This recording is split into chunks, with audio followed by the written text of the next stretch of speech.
Hi, this is Dave Chenault with Skylight Systems, and in this video, I'm going to walk you through how we've localized SideKick365 xRM Enterprise for different markets around the world. We have support currently for 9 languages and then 4 localized versions for English. In this video, I'm going to show you how the localization looks in SideKick365 xRM Enterprise Edition and explain a little bit about how you set it up and also some of the different options that you have. So let's get started. In this case, we're looking at SideKick365 in the US English version. And I'm logged in as a guy named Alan Steiner. So everything I see is security trimmed to that user based upon the profile that we've put in, and that's another one of our videos in this series.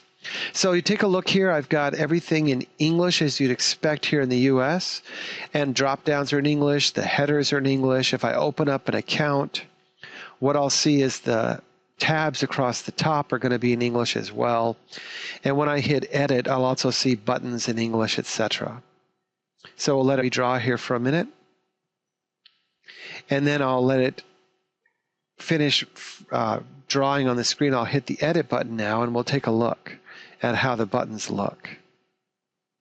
So it just takes a second here. I have a lot of browser windows open, as you can see, so I'm really pushing my PC hard as I make this recording. But you'll see the buttons here. There's a save and a cancel, and then again all of the drop downs, etc., are going to be in the local language as you'd expect. Okay, now let's take a look at Japanese. Now this is the Japanese version of SideKick. You can see it's dramatically different. We have, of course, in the drop down here, Japanese characters for the account, the contacts and opportunities, etc. Here are the different opportunities, and I speak English, so I have it in English, but we could also have this in the Japanese character set. Notice that we've got a currency here in yen, and notice the dates. In Japan, they go with year, month, day. So you'll notice that we have the proper date formatting, the proper currency setting, and then we have it localized. So if I was to go in and try and edit one of these items, what I'll notice is that the buttons also are picking up the local character set, and everything is working as it should for this local market, all the drop downs, etc.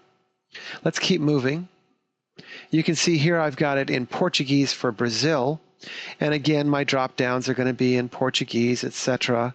If I come in now to my opportunity and I edit that, you can see the drop downs are now in the local language. And also notice the currency and the dates here.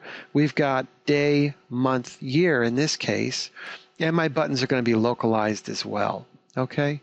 Also notice the pointers, all the rollovers, etc., are going to be localized for that local market. Let's keep moving. Here's German with Germany.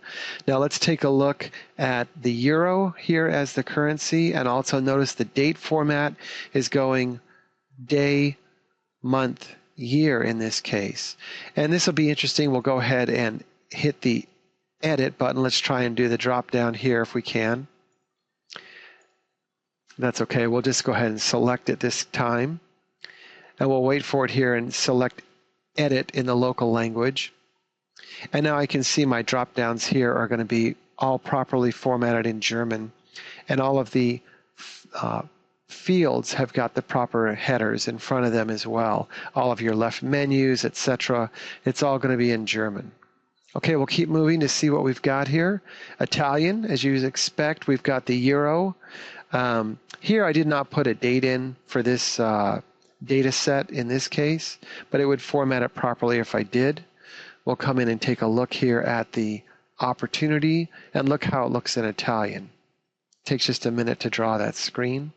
So basically, if you think of it in a SharePoint way, I've got essentially a site set up for each of these different versions of the app, and then I have it set up so that we have localization based upon the app when it's installed. The app can actually run in a different language than the localized app. But in this case, we have Italian settings in an Italian app, but we don't have to go that route. Okay, here's French, and I'm looking here at the accounts. and I'll look at an account in French. A little different view this time. And I can also edit, etc. I'll keep moving. Here we've got Spanish, and for Spain. And then this gets to be interesting because, of course, Spanish is spoken in many languages, in many countries across the world. And so what you can do, as we've done in English, is you can set up a localized version for that marketplace. And we're going to see that in a minute with the UK. So the idea is you could have an app set up for, let's say Colombia, or one set up for Mexico, or one set up for Venezuela, or Spain, etc. And each of those might have a different currency symbol, might have some slightly different local terms, and that's fairly straightforward for our app to handle. Not all apps are written the same, but we've written ours so that we can localize it in about a day. We have about 100 terms that we need to get localized, and we've architected our app so we can quickly localize it for a marketplace. Let's keep looking here. Now here's Australia. Now you'll notice here that they've got the same symbol as the US, but the dates are a little different. They've got it as day, month, year. In the US, it's month, day, year. So slight, subtle variation there. Let's keep moving here and see what else we can find. Here's the Netherlands. So you'll also take a look here at the drop downs on the left side here, all in Dutch.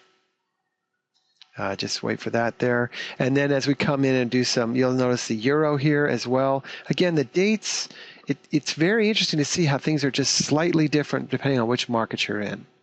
Here we are in Norway, so this is Norwegian. And you can take a look. This is an interesting language to see. Notice the character sets that are supported. The dates subtly different as well. If we come in and do the edit, of course, all the tabs are going to be as we would hope they would be. Let's go ahead and take a look at some of these drop downs. It's very interesting to see. Notice the buttons are also changed. All of the drop downs are changed. All of the menus are changed. So this truly is a localized app. Here we are in the UK, and now you can see an English version, but it has pounds, sterling, and it also has the date with the day, month, and year. So this is showing how we have a localized version within the same language group. And we also support South Africa as well. And we have a version so that the format is proper for the currency and the dates. And again, slightly different when you look at an well, let's look at an account, because that's where we'll see the main difference. We'll look, instead of a state like we have in the US, we'll have a slightly different option there. So let's go take a look at that. It'll take just a minute to come up. And we'll open up the account detail screen to see how it looks there.